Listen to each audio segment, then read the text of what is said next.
యేసుక్రీస్తు నుండి కృపయు సమాధానము మీకు కలుగునుగాక. ఆమేన్. దయచేసి కూర్చుందాం. ప్రభు నామములో త్రిత్వము తర్వాతి రెండవ ఆదివార ఆరాధనకు చేరివచ్చిన మీ అందరికీ శుభాలు, వందనాలు తెలియజేస్తూ ఉన్నారు. బాగున్నారని నమ్మి ప్రభు కృపలను గడిచిన వారమంతా మీరు అనుభవించి ప్రభువు ప్రేమను ధ్యానిస్తూ విశ్వాసములో ఎదిగారని నమ్మి ప్రభువుని స్తుతిస్తూ ఉన్నాను. దేవుడు మిమ్మల్ని మరింత ప్రోత్సహించునుగాక. ఆమేన్. నేటి అధ్యయనానికి మనకున్నటువంటి లేఖన భాగాలు యోహాను సువార్త 14వ అధ్యాయము 16వ వచనము నుంచి 24వ వచనము వరకు. యోహాను మొదటి పత్రిక 3వ అధ్యాయము 13వ వచనము నుంచి 18వ వచనం వరకు గల భాగాన్ని మనము అధ్యయనం చేద్దాం.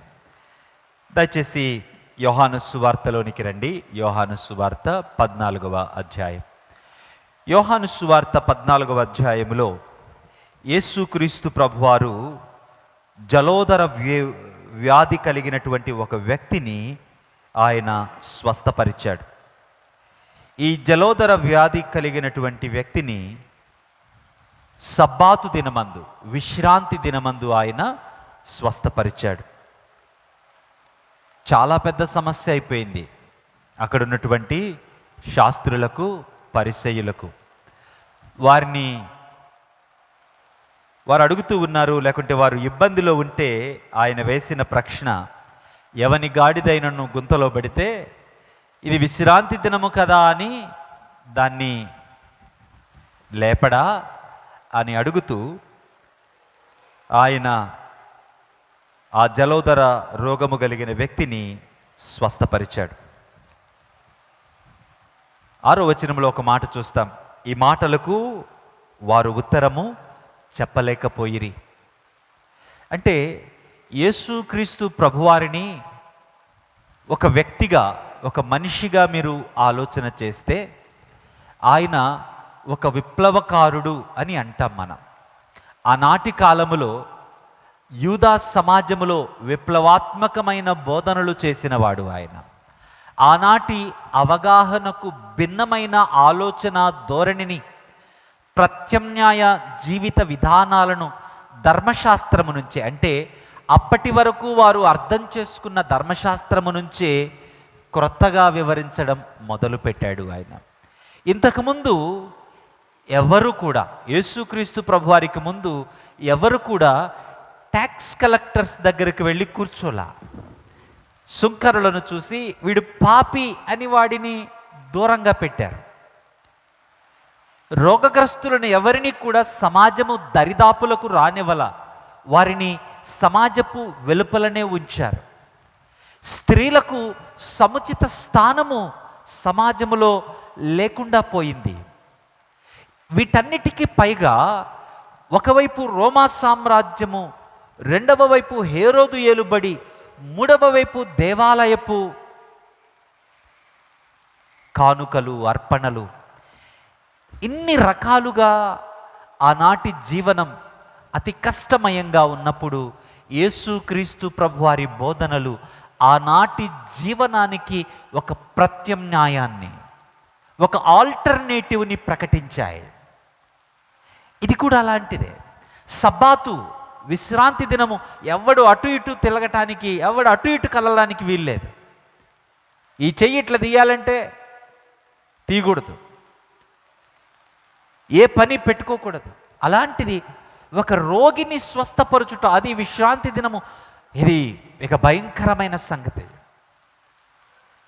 చూడండి ఎటువంటి విధానాలు మనిషి ఏర్పాటు చేసుకుంటాడు. ఒక మనిషి మరొక మనిషికి జరిగే మేలును సహించలేని కదమ్మా, ఎంత దారుణమో చూడండి. జలోదర రోగముతో అతను బాధపడుతూ ఉన్నాడు. అతనికి స్వస్థతను కలుగచేయటం దేనికి ఆటంకమైంది? విశ్రాంతి దినానికి ఆటంకమైంది. అంటే దేవుడు తన పోలికలో సృష్టించుకున్న ఒక మనిషి స్వస్థపడుట, అది విశ్రాంతి దినమున స్వస్థపడుట దేవుడు ఆ ఆచారాన్ని పాడు చేయటంగా భావిస్తాడా? మనము ఎంత అవివేకంగా, మౌఢ్యంతో, ఛాందస్సంతో బతుకుతూ ఉంటామో చూడండి. అటువంటి విధానాలు మనకు ప్రభుబల దగ్గర కనపడుతూ ఉంటాయి. లేకుంటే కొన్ని ఆచారాలు, కొన్ని అలవాట్ల దగ్గర మనకు కనపడుతూ ఉంటాయి.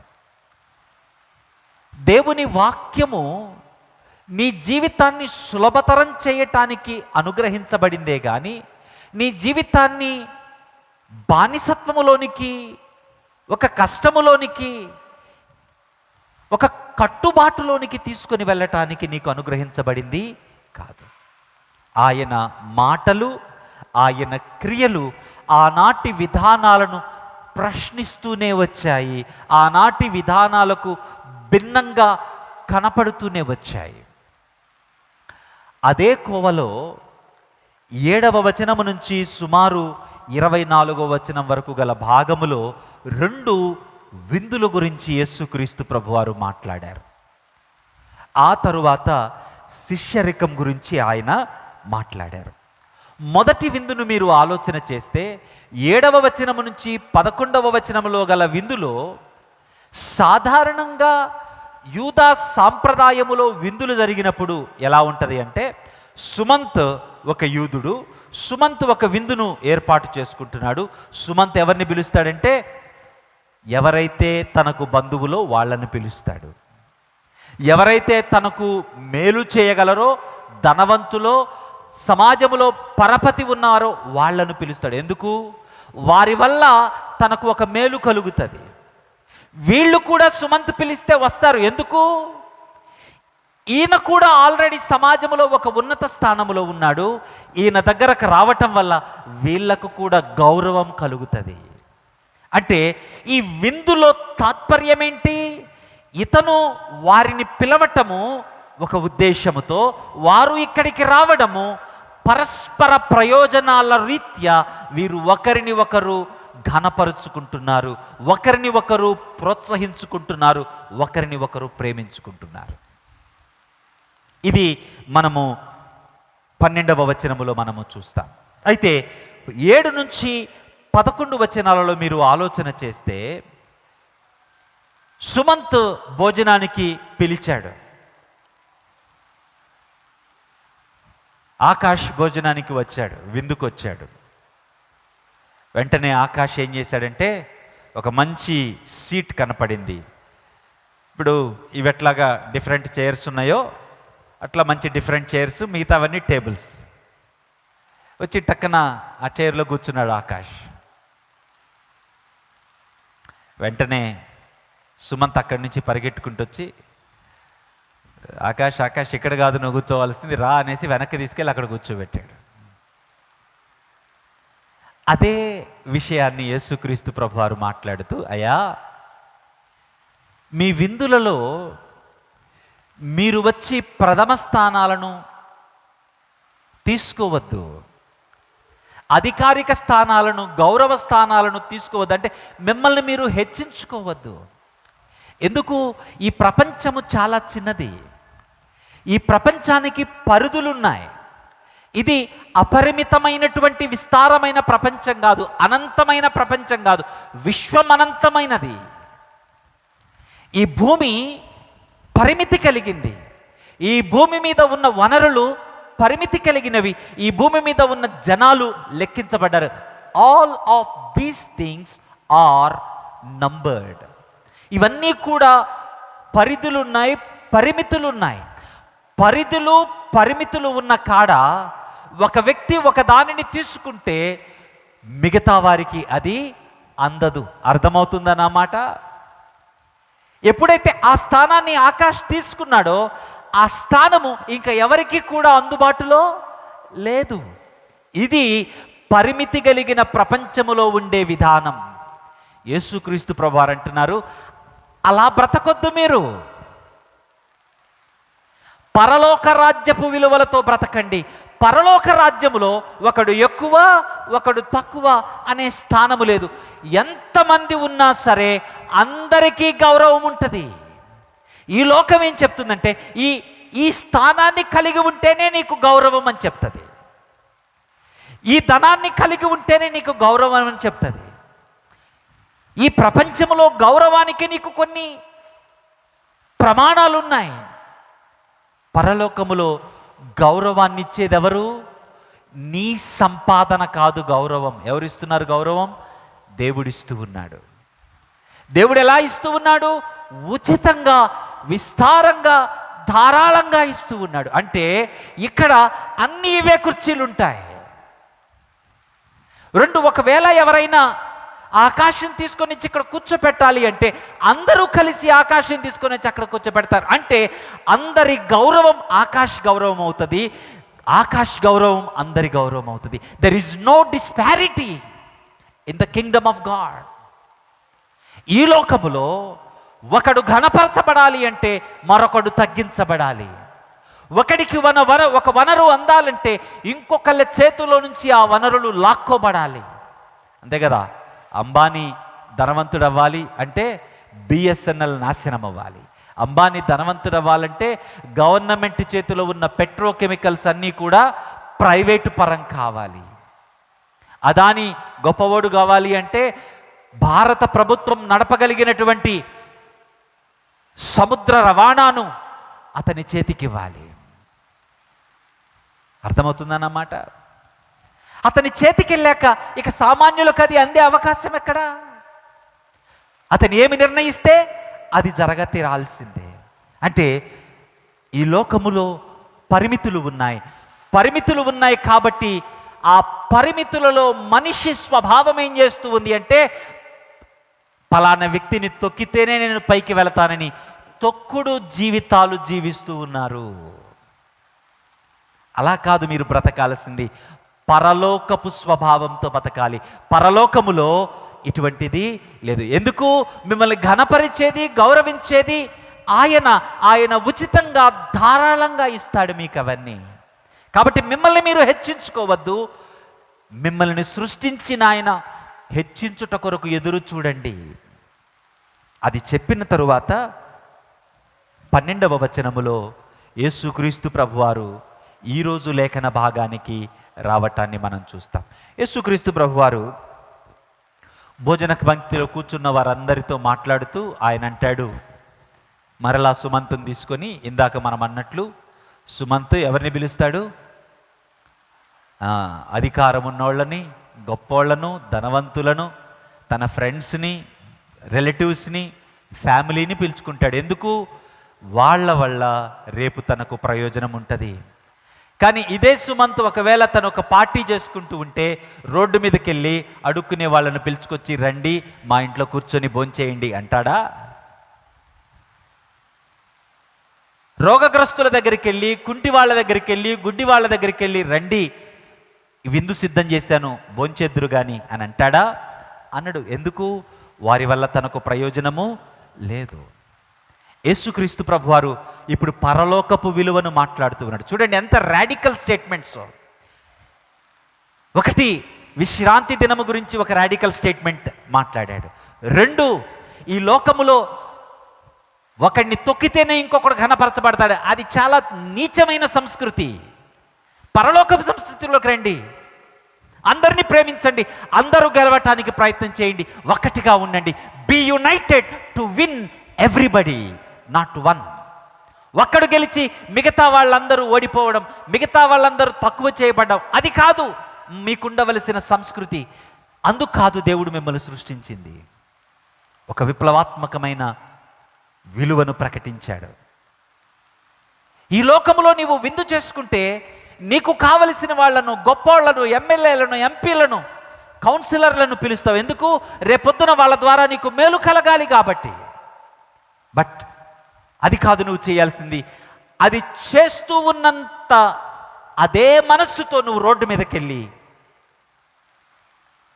ఆకలితో ఉన్నవారు, పేదలైన వారు, దిక్కులేని వారు, అనాథులుగా ఉన్నవారు, రోగగ్రస్తులుగా ఎవరు పట్టించుకోని స్థితిలో ఉన్నవారు వాళ్ళను పిలువు.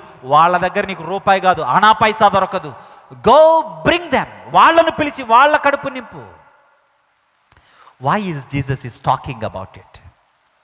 ఎందుకు యేసు ప్రభు వారు ఈ మాట మాట్లాడుతున్నారు? యేసు ప్రభు వారు ఈ మాట మాట్లాడడంలో ఉద్దేశం, పరలోక రాజ్యపు విలువలు మాట్లాడుతున్న సందర్భములో ఈ సంగతులు చెప్తూ ఉన్నాడన్న సంగతి మీరు మర్చిపోవద్దు. లూకాసు వార్తలో సుమారు 8 చోట్ల విందులు మనకు కనపడతాయి. ఒకటి 5వ అధ్యాయములో లేవి ఇంటిలో విందు కనపడుతుంది. 2 యేసుక్రీస్తు ప్రభువారిని పాపాత్మురాలైన స్త్రీ అభిషేకించిన సందర్భములో కూడా విందు సందర్భమే 7వ అధ్యాయంలో కనపడుతుంది. 9వ అధ్యాయంలో 5,000 మందికి ఆయన పంచిపెట్టిన ఆహారపు విందు మనకు కనపడుతుంది. 14వ అధ్యాయంలో ఇప్పుడు మనం చూసినటువంటి ఆ జలోదర రోగము కలిగిన వ్యక్తిని కూడా భోజనపు సందర్భములోనే అతన్ని స్వస్థపరిచాడు. తర్వాత ఇదే అధ్యాయములో 15వ వచనం నుంచి మీరు చూస్తే అక్కడ గొప్ప విందు మనకు కనపడుతుంది. ఆ తర్వాత 19వ అధ్యాయంలో జక్క ఇంట్లో విందు కనపడుతుంది.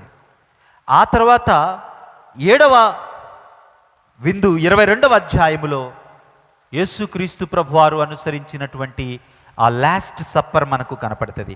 8గా ఎమ్మాయి మార్గములో యేసుక్రీస్తు ప్రభువారు చేసిన విందు. ఈ విందులన్నిటిలో కూడా యేసుక్రీస్తు ప్రభువారు ఎక్కువగా పరలోకపు రాజ్యపు విలువలను, ఈ లోకానికి భిన్నమైన ఆలోచనలు తెలియచెప్పటం మనము చూస్తాం. ఇక్కడ కూడా యేసుక్రీస్తు ప్రభువారు అదే చేస్తూ ఉన్నారు. పరలోక రాజ్యం అంటే ఏంటి? పరలోక రాజ్యం అంటే ఏంటి? పరలోక రాజ్యం అంటే ఏంటి? పరలోక రాజ్యం అంటే భారతదేశం అంటే ఏంటి? భారతదేశం అంటే ద్రౌపది ముర్ము గారి ద్వారా, మోడీ గారి ద్వారా పరిపాలించబడుతూ ఉన్నటువంటి ఒక దేశం, అంతేనా? అలాగే పరలోక రాజ్యం అంటే ఏంటి? దేవుని ద్వారా పరిపాలించబడుతూ ఉన్న రాజ్యం. దేవుడి ద్వారా పరిపాలించబడుతూ ఉందంటే ఆ రాజ్యంలో ఏముంటుంది? ఫస్ట్ ఒక లక్షణం ఉండాలి ఆ రాజ్యానికి. ఏంటి? న్యాయము. Justice must be the first quality of the kingdom of haven. దేవుని రాజ్యానికి ఉండే మొట్టమొదటి పునాది ఏంటంటే న్యాయము. యేసుక్రీస్తు వారి ప్రకటన ఏంటి? పరలోక రాజ్యము సమీపించింది, మారు మనస్సు పొందండి. అంటే ఎవరైతే మారు మనస్సు పొందుతున్నారో వారిలోకి ఏమొస్తుంది? పరలోక రాజ్యం. మనము త్రిత్వ ఆదివారములో నికోదేముతో మాట్లాడిన సంగతులు జ్ఞాపకం చేసుకున్నాం. త్రిత్వ ఆదివారములో నికోదేముతో మాట్లాడినప్పుడు యేసుక్రీస్తు ప్రభువారు, పరలోకము నుంచి నీవు తిరిగి జన్మించిన అనుభవంలోనికి రాకపోతే నీ జీవితం వృధా. పరలోకము నుంచి తిరిగి జన్మించుట, పరలోక రాజ్యములో ప్రవేశించుట. తిరిగి జన్మించకపోతే పరలోక రాజ్యాన్ని చూడలేడు, పరలోక రాజ్యములో ప్రవేశించలేడు. మనము ధ్యానం చేశాం. ఇప్పుడు చూడండి నా మాట. అంటే మారు మనస్సు పొందే వ్యక్తి ఏ సంబంధి? ఇప్పుడు ఈ లోక రాజ్యపు సంబంధి కాదు. ఏ లోక రాజ్యపు సంబంధి? పరలోక రాజ్యపు సంబంధి. నీవు పరలోక రాజ్యపు సంబంధివైతే నీలో మొట్టమొదటి లక్షణం ఏముండాలి? న్యాయము. That must be your first quality. న్యాయము కలిగిన వ్యక్తివిగా, పరలోక రాజ్యపు సంబంధివిగా ఈ లోకములో బ్రతుకుతూ ఉంటే నువ్వు చేయవలసిందేంటి? దేవుని న్యాయాన్ని ఈ లోకానికి అందిస్తూ వెళ్ళాలి. ఎవరు వీరు? పేదలైన వారు. ఈ లోకములో అన్యాయం చేయబడ్డారు కాబట్టి వారు పేదలుగా ఉన్నారు. బలహీనులైన వారు, ఈ లోకము అన్యాయం చేసింది కాబట్టి బలవంతుల చేత అణిచివేయబడ్డారు కాబట్టి వారు బలహీనులుగా ఉన్నారు. ఈ లోకములో కనీసపు వసతులు పొందుకోలేని స్థితిలో ఉన్నారు కాబట్టి వారు దుర్బలత్వములోకి వెళ్ళి రోగగ్రస్తులుగా ఉన్నారు. ఈ లోకము వారి జీవితాన్ని కాలరాసింది కాబట్టి ఆకలితో అలమటిస్తూ ఉన్నారు. ఆ ప్రాంతాలలో నీవేం కావాలి? దేవుని న్యాయాన్ని ముందు నీవు జరిగించాలి. పరలోక రాజ్యపు వ్యక్తివిగా దేవుని న్యాయాన్ని ముందు వారి దగ్గరకు తీసుకెళ్ళాలి. నీ బంధువుల దగ్గర కాదు, నీ సొంత వారి దగ్గర కాదు, నీ నెలవైన వారి దగ్గర కాదు, నీకు ఘనత దొరికే దగ్గర కాదు. కాబట్టి పరలోకపు రాజ్య నియమ న్యాయాన్ని ఈ ప్రపంచాన్ని అందించమని, అటువంటి విధానములోనికి రమ్మని ఈ పెండ్లి విందుకు ఆహ్వానాన్ని, లేకుంటే ఈ విందుకు ఆహ్వానిస్తూ ఉన్న యజమానుడికి చెప్తూ ఉంటే, ఇంతలో ఒక ఆయనకి 15వ వచనంలో అంటాడు, ఏమని?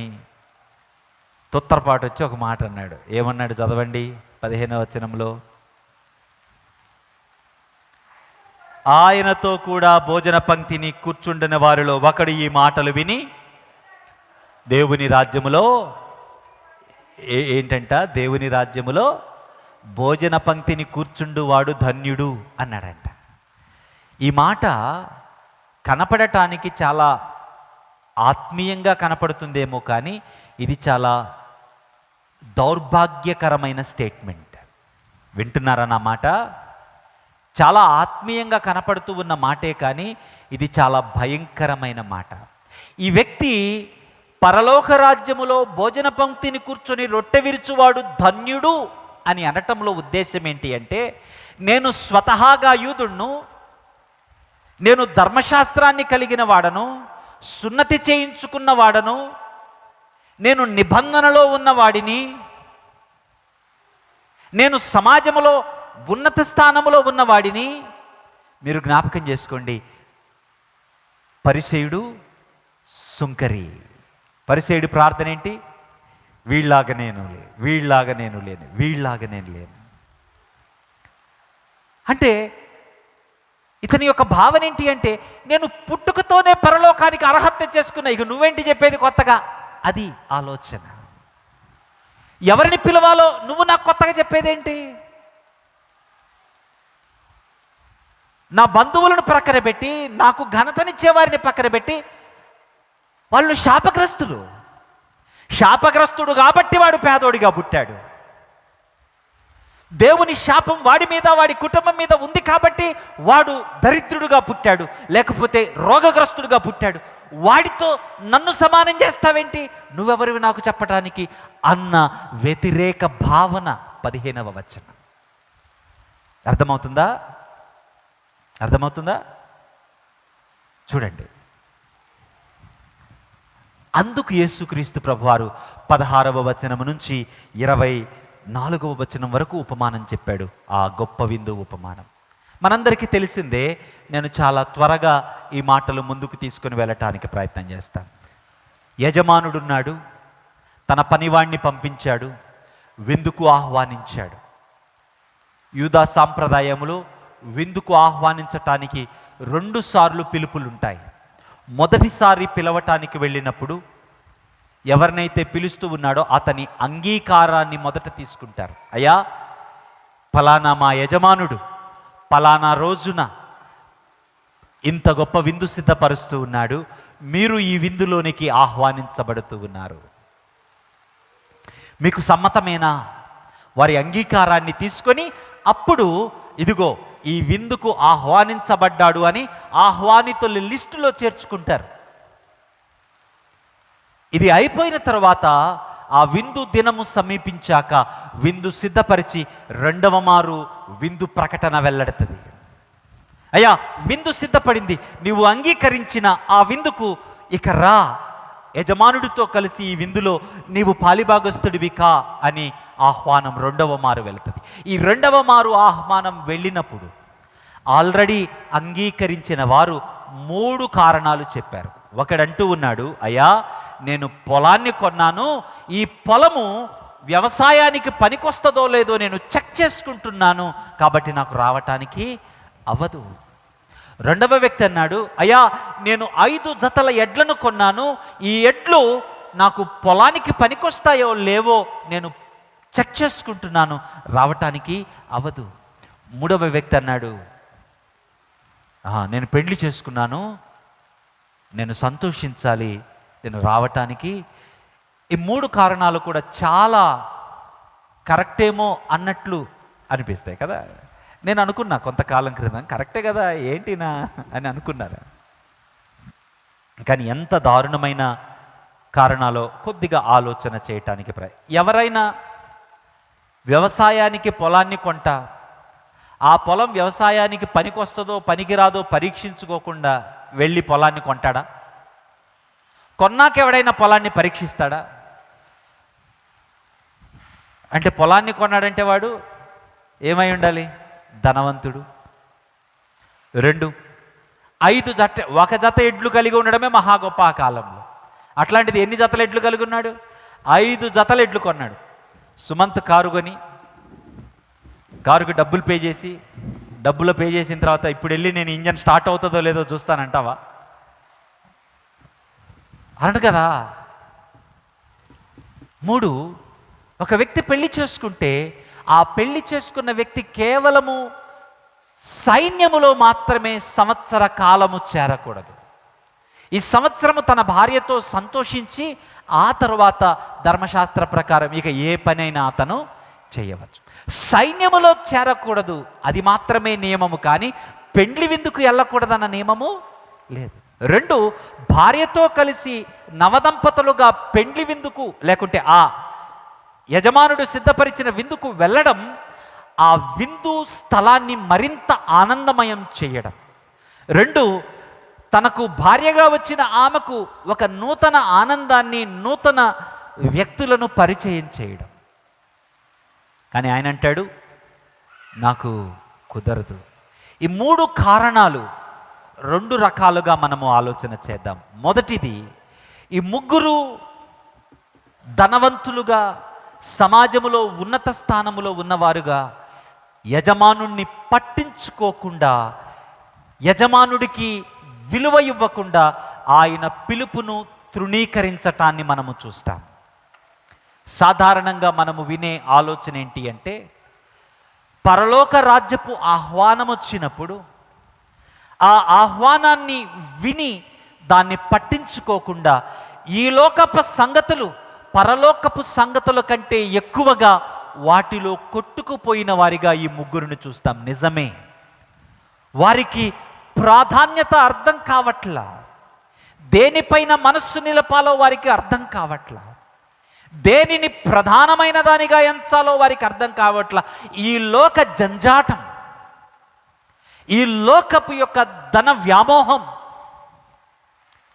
వారికి పరలోక రాజ్యము కంటే గొప్పవిగా కనపడుతూ ఉన్నాయి, వినపడుతూ ఉన్నాయి. కాబట్టి వారే అంగీకరించిన వివాహ ఆహ్వానాన్ని వారే ఇప్పుడు తృణీకరిస్తూ ఉన్నారు.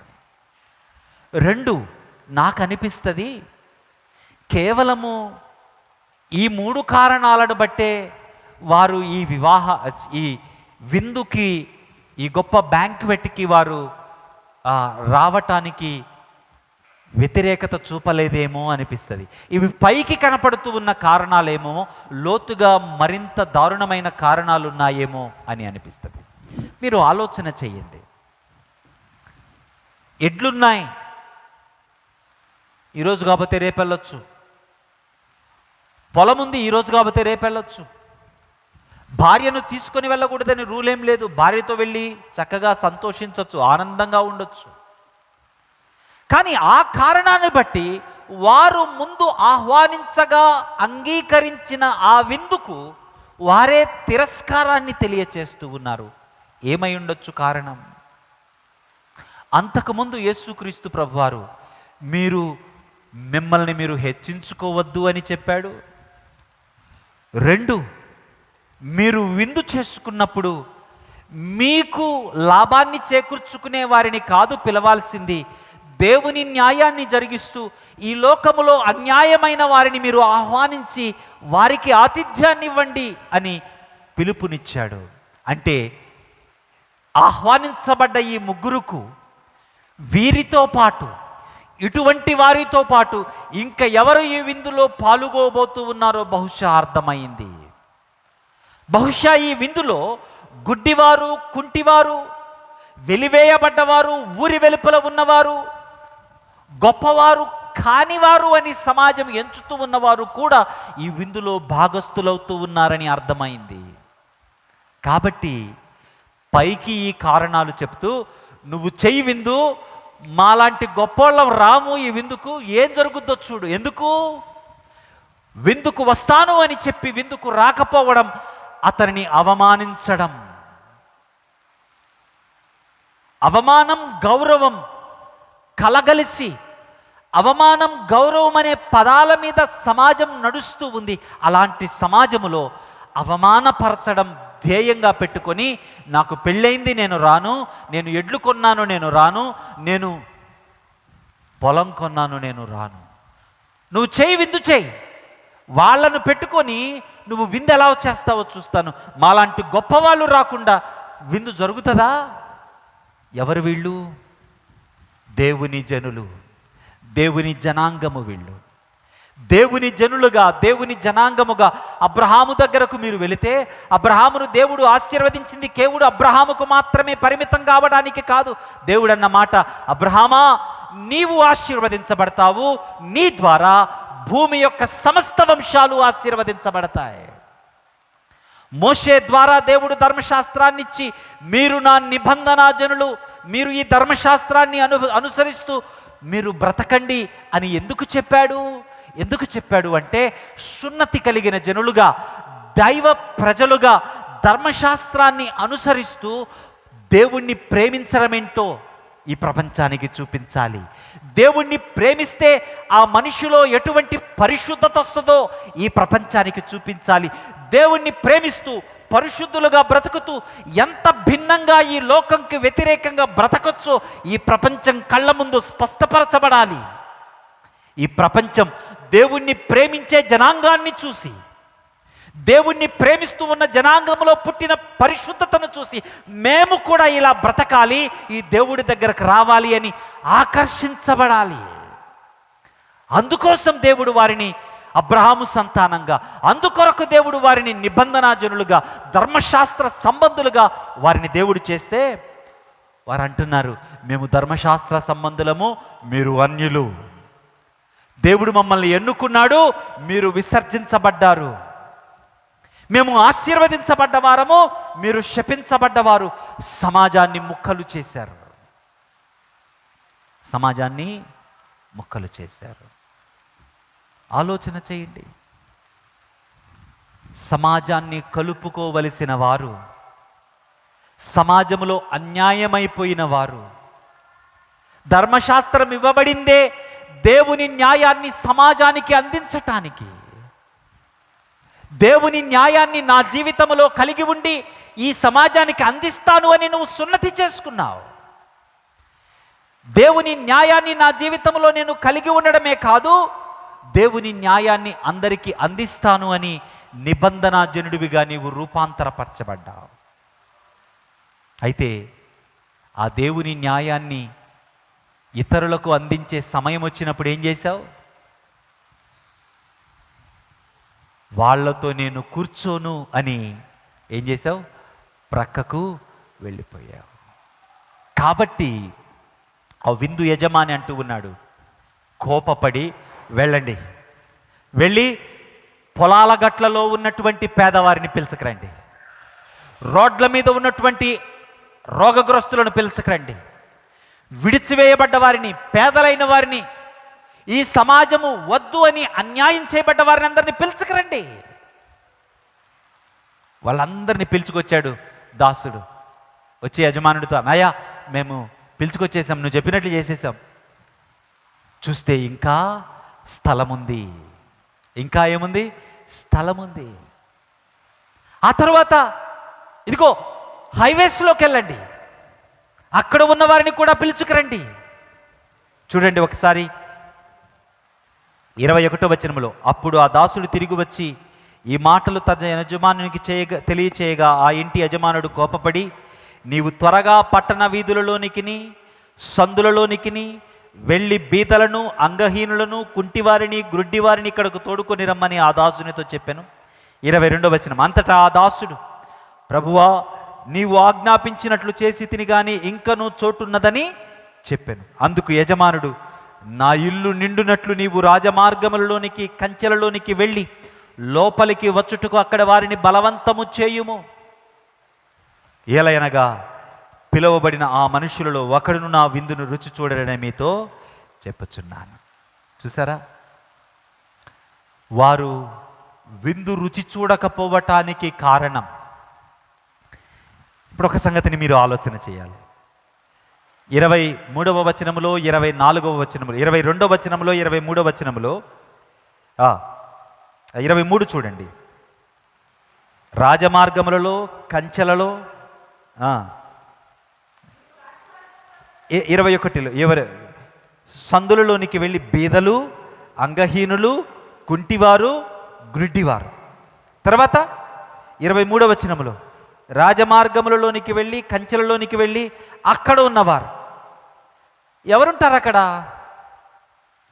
లిటరల్గా మీరు ఆలోచన చేయటానికి, నేను ఫాస్ట్ చేయడానికి చెప్తూ ఉన్నాను. ప్రాస్టిట్యూట్స్,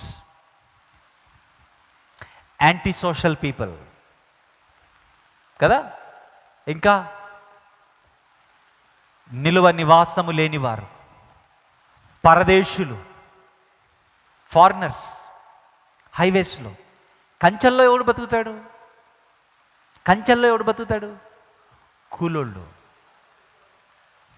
కదా, వాచ్మెన్స్ అని మీరు చాలా సింపుల్గా చూసేవాళ్ళు పొలాల్లో.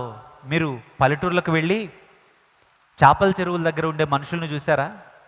ఊరికి ఎంత దూరంలో ఉంటారో వాళ్ళు. పొలాల్లో ఎక్కడో ఒక్కడే చిన్న గుడిసేసుకొని అక్కడే ఉంటూ ఉండే వాళ్ళను చూసారా? అలాగ కంచెలలో ఉండేవారిని, బీదలైన వారిని, గుడ్డివారిని, కుంటివారిని, వ్యభిచారులుగా తక్కువ చేయబడుతూ ఉన్న వారిని, ఈ సమాజం పనికిరానోడు వీడు అని చెప్పిన వాళ్ళందరినీ పిలుచుకురండి. వీళ్ళందరూ ఎందుకు వచ్చారు? ఆలోచన చేయాలా. పిలిచినోడేమో రానన్నాడు, వెళ్ళి పిలవగానే వచ్చేసాడు. వచ్చినా కూడా ఖాళీ ఇంకా చాలా ఉంది. ఆలోచన చేయండి. వాళ్ళు పిలవగానే రావటానికి కారణం ఏంటి అంటే, దేవుడి న్యాయం కోసం, దేవుడి కొరకు వారు ఎదురు చూస్తూ ఉన్నారు. దేవుని రాజ్యం కొరకు వారు సిద్ధంగా ఉన్నారు. కాబట్టి వారి మనస్సు, వారి జీవితం, వారి బ్రతుకు దేవుని స్వరము వినగానే ఆ స్వరానికి వారు విధేయత చూపారు. వీరికి సమృద్ధి ఉంది. తరాలుగా దేవుడు మాకు తెలుసు అని ఫెమిలియారిటీ ఉంది వీళ్ళకి. ఇది మా హక్కు అని భావిస్తూ ఉన్నారు. ఇందులో వారి హృదయములో, వారి జీవితములో దేవుడు కానీ, దేవుని న్యాయం కానీ, దేవుని రాజ్య విలువలు కానీ, తిరిగి జన్మించిన అనుభవములోని బ్రతుకు కానీ వారిలో లేదు. తోటి మనిషిని, సాటి మనిషిని, మరొక మనిషిని ద్వేషించే స్థితిలో ఉన్నారు. నీవు కూడా ఒకసారి నీ హృదయములో గూడు కట్టుకున్న ద్వేషము, క్రోధము, పగలో ఉన్న వ్యక్తిని ఆలోచించు. ఎంతగా నీవు ఆ వ్యక్తిని నశింపచేయాలని ఆశపడుతూ ఉన్నావు. ఈ లోకములో రోడ్ల మీద అనాకారిగా, కురూపిగా, రోగగ్రస్తుడిగా కనపడుతూ ఉన్నవాడిని చూసి ఒక్కసారి నీలో కట్టలు తెంచుకున్న అసహ్యాన్ని ఒకసారి జ్ఞాపకం చేసుకో. ఎవరివి నువ్వు? ఎలా నీవు ప్రవర్తిస్తూ ఉన్నావు?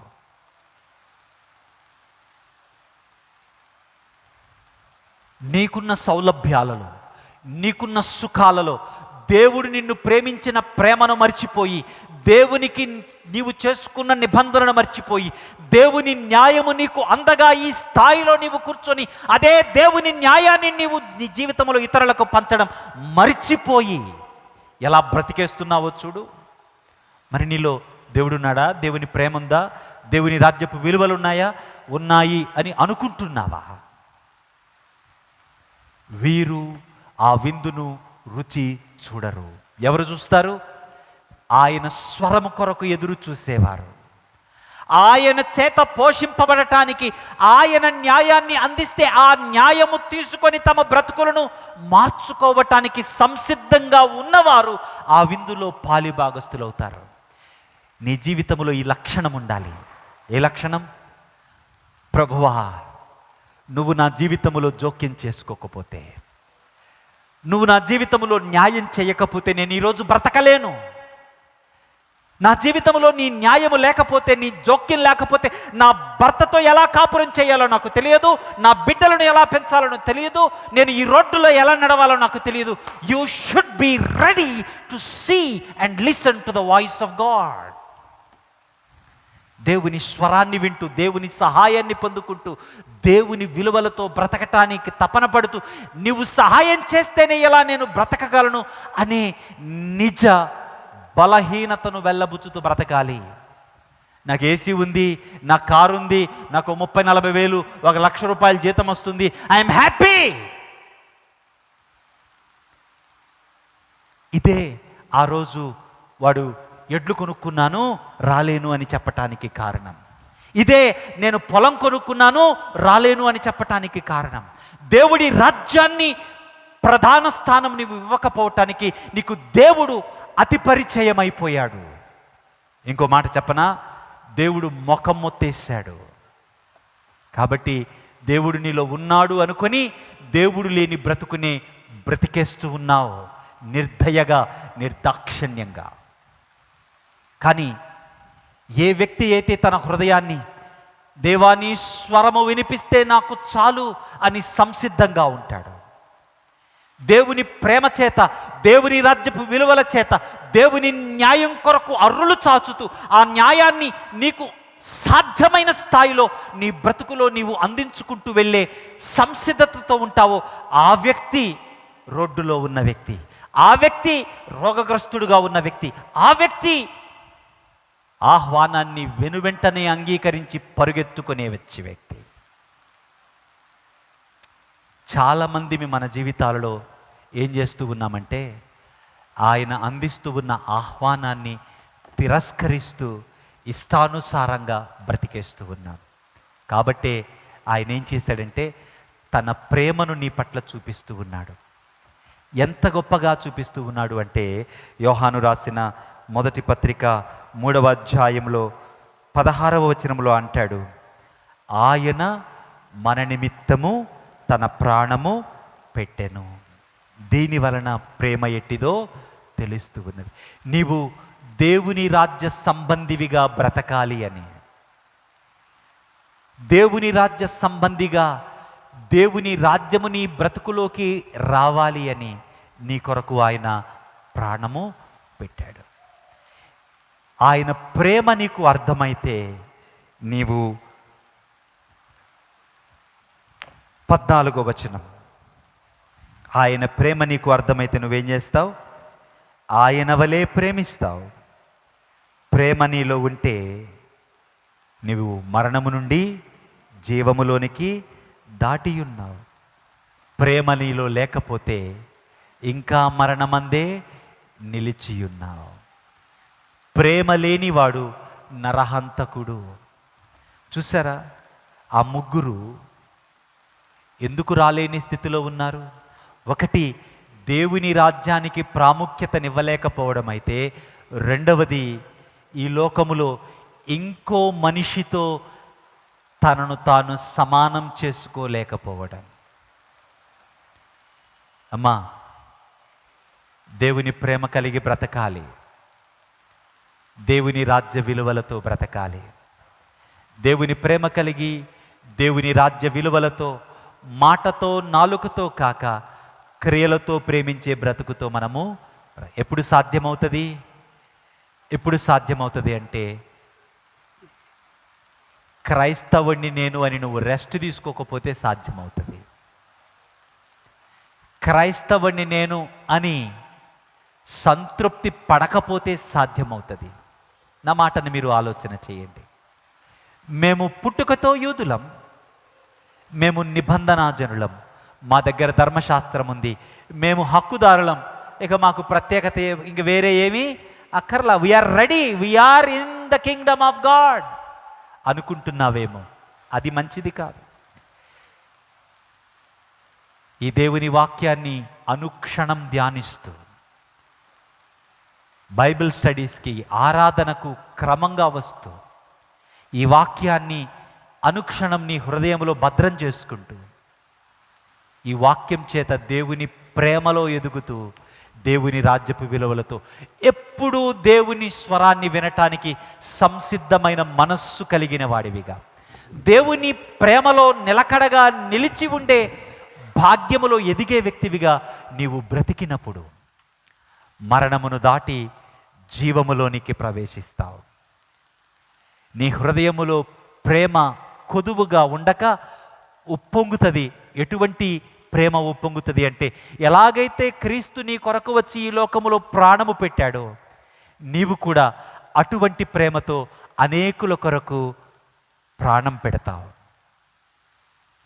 అటువంటి గొప్ప ప్రేమలో త్రియేక దేవుడు మీ గొప్ప జీవితాలను నిర్మించునుగాక.